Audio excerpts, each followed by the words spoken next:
সব রেকর্ড ভেঙে এক ধাক্কায় দেশের ইতিহাসে সর্বোচ্চ বাড়ল বিদ্যুতের দাম। ফলে সাধারণ মানুষের সংসারের খরচ থেকে শুরু করে উৎপাদন ব্যয় বৃদ্ধির ঝুঁকিতে পড়েছে কৃষি ও শিল্প খাত। এমনিতেই নিত্যপণ্যের বাজারে আগুন, তার উপর বিদ্যুতের দাম বৃদ্ধি।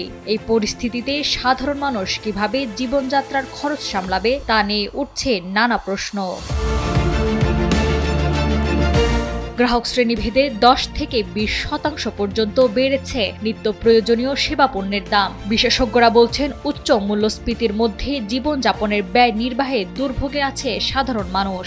এমন পরিস্থিতিতে নতুন করে গ্রাহক পর্যায়ে বিদ্যুতের দাম বাড়ানোয় তাদের জীবন সংগ্রাম আরও কঠিন হয়ে উঠবে। এদিকে আবাসিক গ্রাহকদের বিদ্যুতের দাম 50 ইউনিট পর্যন্ত 35 টাকার মতো বেড়ে যাবে। আর আবাসিকে যারা 600 ইউনিট পর্যন্ত ব্যবহার করেন তাদের বিল বাড়বে 1644 টাকা।